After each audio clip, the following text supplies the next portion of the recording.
Hello students, welcome back to my channel. আশা করি তোমরা সকলে ভালো আছো। আজকে আমরা কি পড়বো বলো তো?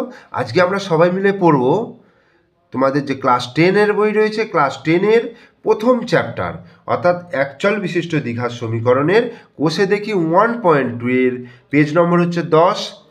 একের দাগের অঙ্ক, দুইয়ের দাগের অঙ্ক এবং এই তিনের দাগের অঙ্ক। এই তিনটে দাগের অঙ্ক কিন্তু আমি ভিডিওর মাধ্যমে করে দেখাবো। তোমরা অবশ্যই পুরো ভিডিওটা দেখো আর প্রত্যেকটা অঙ্ককে ভালো করে বোঝার চেষ্টা করো, ঠিক আছে? আর ভিডিও যদি ভালো লেগে থাকে তাহলে তো জানো, অবশ্যই লাইক করো, কমেন্টস করো, শেয়ার করো। আর আমার চ্যানেলের নতুন দর্শক হলে অবশ্যই চ্যানেলটিকে সাবস্ক্রাইব করে দিও আর পাশে থাকা বেল আইকন প্রেস করে দিও। ওকে, তাহলে আজকে শুরু করছি একের দাগের অঙ্ক। একের দাগের অঙ্কগুলো কি বলেছে যে নিচের প্রতি ক্ষেত্রে প্রদত্ত মানগুলি প্রদত্ত দ্বিঘাত সমীকরণের বীজ কিনা যাচাই করতে বলেছে। অর্থাৎ একের দাগের এখানে 1 থেকে 4 পর্যন্ত 4টে অঙ্ক দিয়েছে এবং প্রত্যেকটার ক্ষেত্রে দেখো একটা করে সমীকরণ দিয়েছে, দ্বিঘাত সমীকরণ, এবং সেই দ্বিঘাত সমীকরণের দুটো করে বীজ দেওয়া আছে। বীজ অর্থাৎ এই যে বীজগুলো বলছে ওই দ্বিঘাত সমীকরণের বীজ কিনা সেটা আমাকে যাচাই করতে হবে। তো সেটা যাচাই করার জন্য আমায় কী করতে হবে? বীজগুলো দিয়ে সমীকরণটাকে স্যাটিসফাইড করাতে হবে। যদি স্যাটিসফাই করে তাহলে সেক্ষেত্রে দ্বিঘাত সমীকরণের বীজ হবে, আর যদি না করে সেটা হবে না। তো কিভাবে স্যাটিসফাইড করাবো সেটা তোমাদেরকে আমি এই ভিডিওতে শেখাবো। দেখো কি আছে একের দাগের একের অঙ্কটা, x square plus x plus 1 equal to 0, যেখানে 1 আর -1 এই দুটো বীজ কিনা আমাকে দেখাতে বলেছে। অর্থাৎ এক্সের এই x square plus x plus 1 equal to 0 এটাকে সমাধান করে এক্সের যে দুটো মান বেরোবে, দ্বিঘাত সমীকরণে এক্সের দুটো মান বেরোবে, ঠিক আছে? ওই যে দুটো মান এই দুটো হবে কিনা আমাকে যাচাই করতে হবে। তো সেটা দেখাবার জন্য এক্স ইকুয়াল টু একবার 1 নিয়ে আমি এই এক্সের জায়গায় বসাবো, বসিয়ে দেখব যে এই টোটাল ভ্যালুটা এই দিকের মানের সঙ্গে সমান হচ্ছে কিনা। দেখো এক্স ইকুয়াল টু যদি আমি 1 বসাই, তাহলে 1 বসালে তাহলে 1 স্কোয়ার প্লাস 1 প্লাস 1, ঠিক আছে? তাহলে কত হচ্ছে? তাহলে 1 স্কোয়ার মানে 1 প্লাস 1 প্লাস 1, তার মানে 3 হচ্ছে, যেটা নট ইকুয়াল টু 0, অর্থাৎ 0-এর সঙ্গে কিন্তু সমান করছে না, অর্থাৎ স্যাটিসফাইড নয়, স্যাটিসফাই করছে না। আবার এক্স ইকুয়াল টু যদি -1 বসিয়ে দেখি, দেখো সেটার ক্ষেত্রেও কি হচ্ছে? +1। এই যে এক্সের জায়গায় -1 বসালাম, -1 স্কোয়ার প্লাস -1 প্লাস 1, তাহলে কি হচ্ছে? 1 হয়ে গেল, প্লাসে মাইনাসে -1 প্লাস 1, তাহলে 1 1 কেটে গিয়ে কত হচ্ছে? 1 হয়ে গেল, কিন্তু এটাও নট ইকুয়াল টু 0। তাহলে কি বলবো? 1 ও -1 x square plus x plus 1 equal to 0 সমীকরণের বীজ নয়, বীজ নয়, ঠিক আছে? এরপরে দেখো দুইয়ের অঙ্কটা কি বলছে? 8x স্কোয়ার প্লাস 7x সমান 0, পাশে কি কি আছে? 0 আর -2। তাহলে এক্সের মান যদি 0 বসায়, তাহলে 8 ইন্টু 0 স্কোয়ার প্লাস 7 ইন্টু 0, তার মানে এর ভ্যালু আসছে 0 স্কোয়ার মানে 0, 8 ইন্টু 0 মানে 0 হয়ে গেল, প্লাস 0 সমান 0, ঠিক আছে? তার মানে এই 0-এর সঙ্গে ইকুয়াল হয়ে যাচ্ছে, তার মানে হচ্ছে এক্স ইকুয়াল টু 0, এটা একটা এই সমীকরণের বীজ। আর একটা যদি -2 বসায়, এক্স ইকুয়াল টু -2, তাহলে কি হচ্ছে? 8 ইন্টু -2 স্কোয়ার প্লাস 7 ইন্টু -2, তাহলে 8 ইন্টু 2 দুগুণে 4, আর মাইনাসের স্কোয়ার মানে প্লাস হয়ে গেল, আর এটা প্লাসে মাইনাসে মাইনাস, 7 দুগুণে 14, 4 আসতে 32 মাইনাস 14, তাহলে কত হচ্ছে? 18, ঠিক আছে? 18, যেটা নট ইকুয়াল টু কিন্তু 0, কারণ এখানে 0 রয়েছে মানে 0-এর সঙ্গে কিন্তু নট ইকুয়াল টু হচ্ছে, তার মানে এক্স ইকুয়াল টু -2 দিয়ে কিন্তু স্যাটিসফাই করছে না, কিন্তু এক্স ইকুয়াল টু 0 দিয়ে স্যাটিসফাই করছে। তাহলে এখানে একটা জিনিস লক্ষ্য করো, এক্স ইকুয়াল টু জিরো, জিরোটা কিন্তু এই সমীকরণের বীজ হচ্ছে, কিন্তু এক্স ইকুয়াল টু -2 কিন্তু বীজ হচ্ছে না। তো এখানে আমি যদি দুটোকে একসঙ্গে হিসাবে ধরি যে জিরো এবং -2 দুটোই কি এই সমীকরণের বীজ, যদি এইরকম প্রশ্ন করি তাহলে কি হবে, উত্তরটা তো না হবে। তাহলে আমরা কি লিখব, 0 ও -2 8x² plus 7x equal to 0 সমীকরণের বীজ নয়, বীজ নয়। ঠিক আছে, এইবার 3-এর অঙ্কটা কি আছে দেখো, তাহলে x প্লাস 1/x1 13/6, তাহলে x ইকুয়াল টু যদি আমি 5/6 বসাই তাহলে কি হবে, x এর জায়গায় 5/6 প্লাস 1/5/6। ঠিক আছে, এটা এবার যোগ করি, 5/6, এটা উল্টে যাবে 6/5। এবার যদি যোগ করি 5×6 30 হচ্ছে, 30 হলে 6×5 30, তাহলে 5×5 25 প্লাস 5×6 30, 6×6 36, তাহলে 6-5 11, 1 হাতে 1, 3 4, 5 61/30। দেখো প্রথমটাই কিন্তু নট ইকুয়াল টু 13/6 হয়ে যাচ্ছে। তার মানে আমার একটাই যেহেতু বীজ আমি পাচ্ছি না, তাহলে আমার দ্বিতীয়টা দেখারও দরকার নেই। তাহলে সেক্ষেত্রে আমি লিখে দেবো, অতএব 5/6 ও 4/3 x plus 1/x equal to 13/6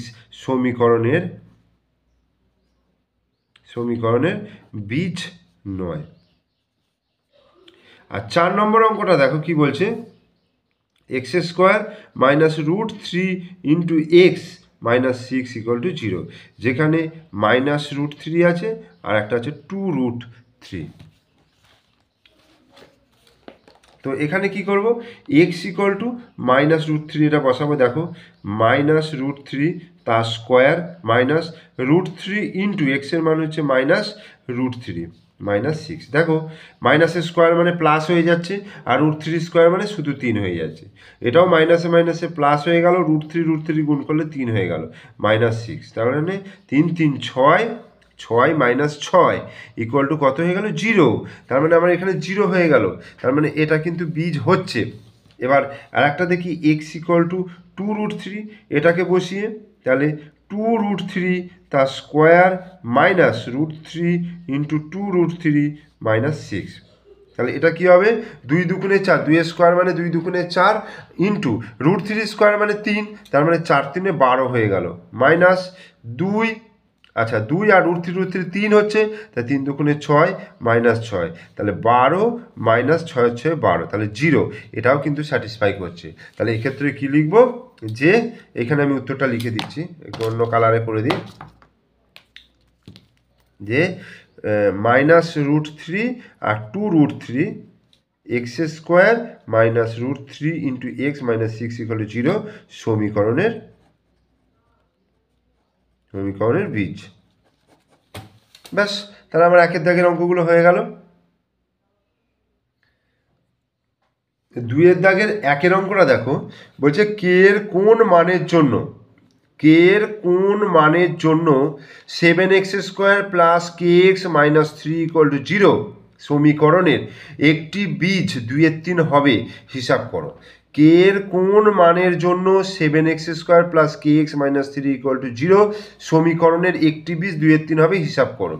যেহেতু সমীকরণটার একটা বীজ 2-এর 3 বলেছে, অর্থাৎ এক্স এর মান 2-এর 3, তাহলে আমি এই সমীকরণে এক্স এর জায়গায় 2-এর 3 বসাবো, বসিয়ে কে এর মানটা বার করে নেব।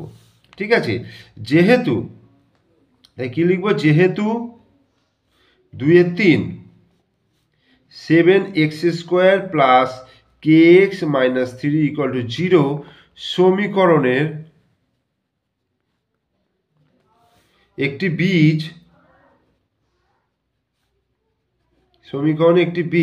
অতএব কি লিখতে পারবো, 7 ইন্টু 2/3 তার স্কোয়ার প্লাস কে ইন্টু 2-এর 3 -3 ইকুয়াল টু 0।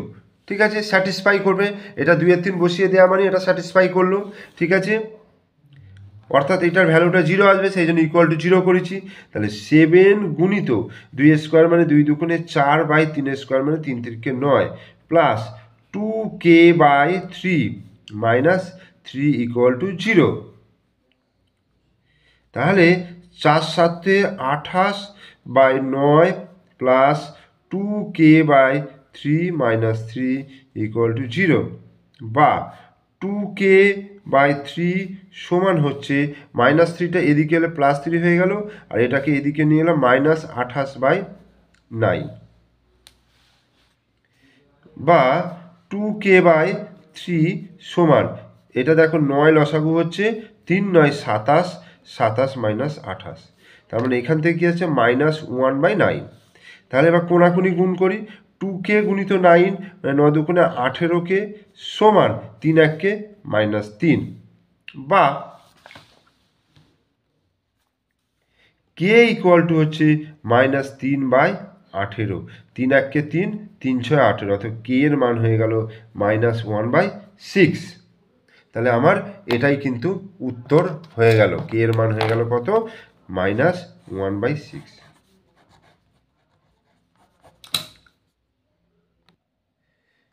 দুইয়ের দাগের দুইয়ের অঙ্কটা, কে এর কোন মানের জন্য, কে এর কোন মানের জন্য x² + 3x + k = 0 দ্বিঘাত সমীকরণের একটি বীজ -a হবে হিসাব করে লিখি। সেম জিনিস একের অঙ্কটা যেমনভাবে করেছিলাম এটাও একই রকমভাবে করব। তাহলে যেহেতু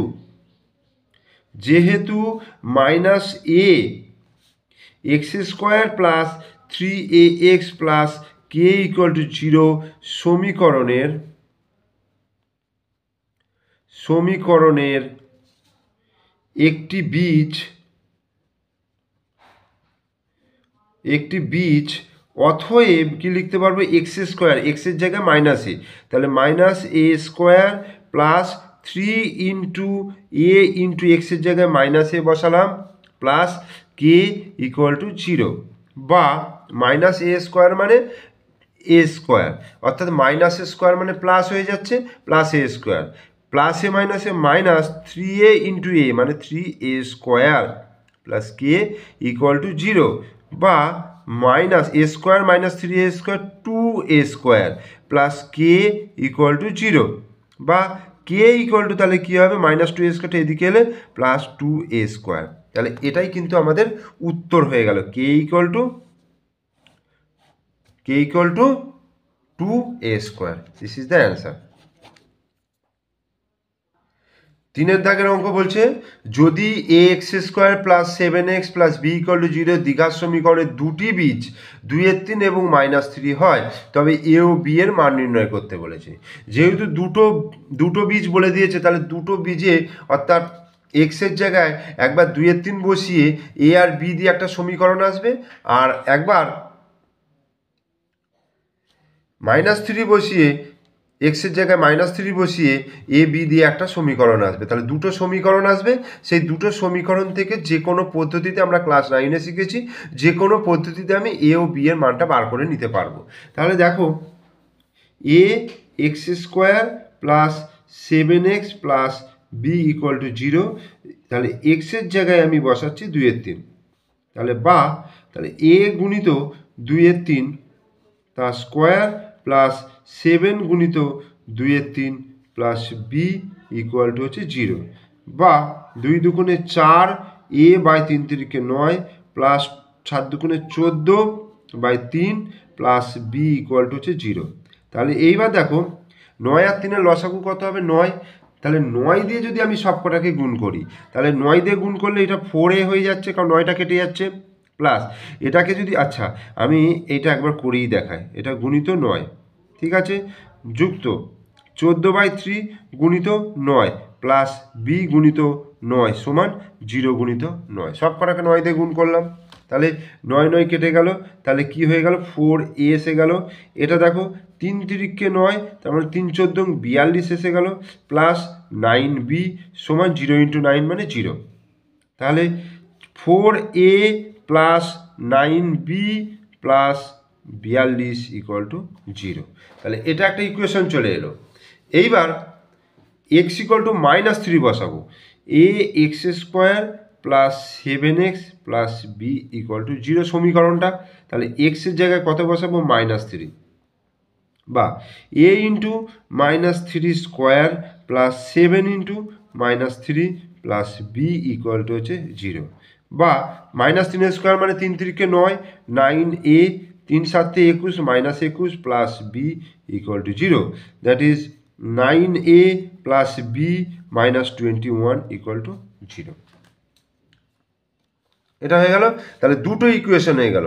4a প্লাস 9b, এটা আমি আরেকবার লিখি, 4a plus 9b plus 42 equal to 0, আর একবার লিখি 9a plus b minus 21 equal to 0। ঠিক আছে, তাহলে দুটো সমীকরণ আমি যদি বজ্রগুণন পদ্ধতিতে সমাধান করি, বজ্রগুণন পদ্ধতিতে মনে যদি না থাকে তাহলে দেখে নাও, তোমাদের মনে পড়ে যাবে। দেখো এ দিয়ে যখন করব তখন এইটাকে চেপে 9 গুণিত মাইনাস 21, 9 গুণিত মাইনাস 21 মাইনাস চিহ্ন দিতে হবে, 42 গুণিত বি এর আগে কিছু নেবে না, 1 আছে।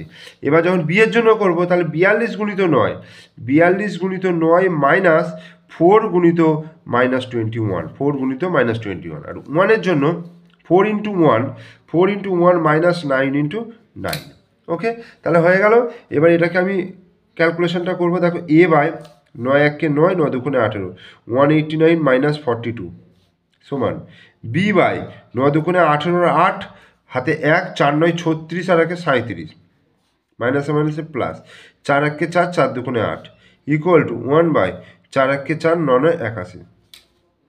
তাহলে 9 বাই 9 10 11 1 হাতে 1 1 1 4 5 5 5 5 5 8 8 5 13 3 হাতে 1 1 1 2 231 মাইনাস 231 সমান বি বাই 8 9 10 11 12 2 হাতে 1 আর 9 9 10 10 10 16 6 হাতে 1 3 রেখে 462, আর এটা হচ্ছে 1 বাই 4 7 মানে 77 মাইনাস 77। এটা হচ্ছে এ।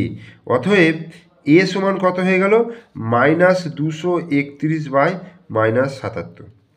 তাহলে এই মাইনাস মাইনাস কেটে গেল, 3 দিয়ে দেখো চলে যাচ্ছে, 3 7 21 1, 3 7 21 22 23, তার মানে এ সমান হয়ে গেল 3, এ সমান হয়ে গেল কিন্তু 3। ঠিক আছে, আর এদিকে দেখো বি সমান হচ্ছে 462 বাই মাইনাস 77, এটা কিন্তু 6 দিয়ে চলে যাবে, 6, অর্থাৎ বি সমান, এটা মাইনাসটা রয়ে গেল, বি সমান হচ্ছে মাইনাস 6। তাহলে এ সমান কত বেরোলো, এ সমান বেরোলো আমার 3, এ সমান বেরোলো 3 আর বি সমান বেরোলো মাইনাস 6, এটাই কিন্তু অ্যান্সার হয়ে গেল। ঠিক আছে, তাহলে এই ভিডিওতে আমি তোমাদেরকে কষে দেখি 1.2 এর 1-এর দাগ, 2-এর দাগ এবং 3-এর দাগের অঙ্কগুলো করালাম। তোমরা অবশ্যই পুরো ভিডিওটা দেখো, ভিডিও ভালো লাগলে অবশ্যই লাইক করো, কমেন্টস করো, শেয়ার করো, আর তোমরা আমার চ্যানেলের নতুন দর্শক হলে অবশ্যই চ্যানেলটিকে সাবস্ক্রাইব করো, পাশে থাকা বেল আইকন প্রেস করো। ওকে, থ্যাংক ইউ।